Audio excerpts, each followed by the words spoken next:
హృదయపూర్వక నమస్కారాలు తెలియజేస్తూ ఈ రాష్ట్రంలో ఇంకొక 10 రోజుల్లో ఎన్నికల కోడ్ రాబోతున్న సందర్భంలో ఏదో తూతు మంత్రంగా అధికారులు మార్చాలి కాబట్టి అధికార పార్టీ ఎవరైతే వాళ్ళకి బాగా పనికొస్తారో ఆయన తెచ్చుకొని ఎమ్మెల్యేలు కానివ్వండి మంత్రులకు కానివ్వండి అందుబాటులో ఎవరైతే బాగా ఫేవర్గా పనిచేస్తారనిపించారో ఐఏఎస్ని ఐపీఎస్ని మార్చుకుంటున్నారు. మనం చూసాం తిరుపతి మున్సిపల్ కమిషనర్ గారిని గతంలో మేము బదిలీ చేయమన్నాం. అనేక ఆరోపణలు దొంగ ఓట్ల విషయంలో హరిత గారిని బదిలీ చేయమన్నాం, బదిలీ చేశారు. కొత్తగా ఐఏఎస్ అదితి సింగ్ గారు తీసుకొచ్చారు. అలాగే కలెక్టర్ గారు వెంకటరమణారెడ్డి గారు పంపించి కలెక్టర్ గారిని తీసుకొచ్చారు, లక్ష్మీషా కలెక్టర్ గారిని. ఇప్పుడు ఎస్పీ గారు కూడా బదిలీ చేశారు.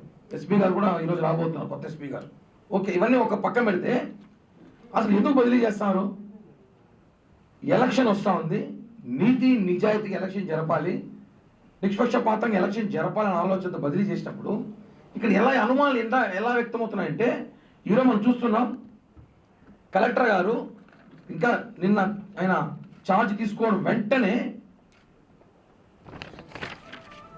తిరుపతి శాసనసభ్యులు కరుణాకర్ రెడ్డి గారి ఇంటికి వెళ్ళి ఆయన్ని సన్మానించి ఆయన పుష్పగుచ్చి ఇచ్చి, సార్ దీనికి అర్థం కలెక్టర్ గారు ఏం చెప్తారు? ఎందుకంటే ఇక్కడ పోటీ చేసేది ఎవరో కాదు, ఇదే పార్టీకి ఎవరైనా పోటీ చేస్తే మాకు అనుమానం రాదు. ఈయన కొడుకే పోటీ చేస్తున్నాడు. ఇప్పుడు మేము ఇంక ఎలక్షన్ ఎలా చేయాలి? ఈయన కొడుకు పోటీ చేస్తున్నప్పుడు నువ్వు ఆయన తండ్రి దగ్గరికి వెళ్ళి సన్మానించి పుష్పగుచ్చి ఇచ్చిస్తే ఒక ఐఏఎస్ సోదరుడు కలెక్టర్ గారు, ఇంకా మా ప్రజల్లోకి ఎన్ని అనుమానాలు వస్తాయి? ఇప్పుడు ఎలక్షన్ చేయగలుగుతాం? మేము ఎలక్షన్ ఉండగలుగుతామా? అధికారి, ప్రథమ అధికారి మీరు కలెక్టర్గా కూడా మెజిస్ట్రేట్ కూడా మీరు, ఈ జిల్లా మెజిస్ట్రేట్ మీరు ఈ ఫోటో మీరు అవి కలవడము ఇది చాలా బాధాకరం అండి. ప్రజల్లో చాలా అనుమానం వ్యక్తమవుతుంది. మేము కష్టపడి ఎలక్షన్ చేయాలని సిద్ధమవుతుంటే మీరు ఇలా కలిసి ఏం సంకేతం ప్రజలకు ఇస్తున్నారు? దీనిపైన ఎలక్షన్ కమిషనర్ గారు కూడా దృష్టి పెట్టాలి. ఆయన దృష్టి తీసుకెళ్తున్నాము. మా లీగల్ టీం ద్వారా, Janasena Telugu Desam party legal team ద్వారా యూపీఎస్సీ చైర్మన్కి, చీఫ్ సెక్రటరీకి, అలాగే ఎలక్షన్ కమిషనర్ గారికి, గవర్నమెంట్ చీఫ్ సెక్రటరీ గారికి ఈరోజు సాయంత్రం అంతా మెయిల్ చేయబోతాం లెటర్లు. ఎందుకంటే వీళ్ళని ఎందుకు తిరుపతి ట్రాన్స్ఫర్ చేశారు, ఇలా రావడం వల్ల ఎలక్షన్కి ఏమైనా ఉపయోగపడతారా? కనీసం చాలా అనుమానాలు వ్యక్తమవుతున్నాయి. మీరు చూసారు గతంలో కూడా గిరీష తిరుపతి మున్సిపల్ కమిషనర్ 38,000 దొంగోట్లకు ఆయన సూత్రధారని చెప్పి ఆయన సస్పెండ్ చేసి విజయవాడ దాటి వెళ్ళకూడదని చెప్పి ఇంట్లో కూర్చోబెట్టారు. అంత జరిగినా కూడా ఐఏఎస్లు ఇంత దారుణం ఉందంటే, అంటే నేను ఒక ఐఏఎస్ గురించి మాట్లాడటం లేదు, ఈయన గురించి కాదు. ఈవిడ వచ్చింది అదితి సింగ్ గారు, మున్సిపల్ కమిషనరు, ఏమో రాగానే పరిగి తెలిపింది. అంటే ఇందాక విజయ్ కుమార్ గారు చెప్పినట్టు టీటీడీ చైర్మన్ గారు టీటీడీ హోదాలో ఉండి మీరు టీటీడీ జైఓనో ఈఓనో అని అంటే ఓకే, మీ బాస్ ఆయన వెళ్ళండి.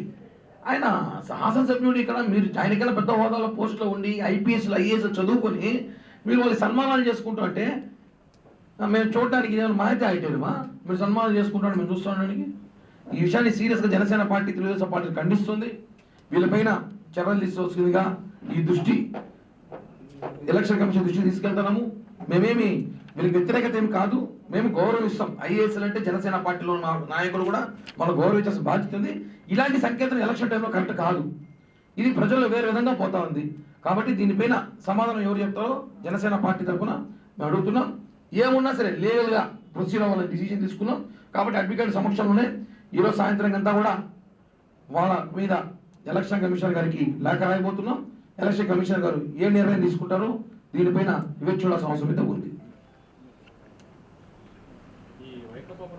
ప్రభుత్వ సలహాదారులకు 680 కోట్లు ప్రజాధనాన్ని ఈ 4 ఏళ్లలో వైసీపీ ఎమ్మెల్యేల కన్నా సలహాదారులు ఎక్కువ ఉన్నారు. నాకు తెలిసి 150 మంది ఎమ్మెల్యేలు అనుకుంటే సలహాదారులు 40 మీద ఉన్నారేమో. ఇది మాత్రం అందుకే అంతకన్నీ కొన్ని కోట్లు ఖర్చు అయినట్టుంది.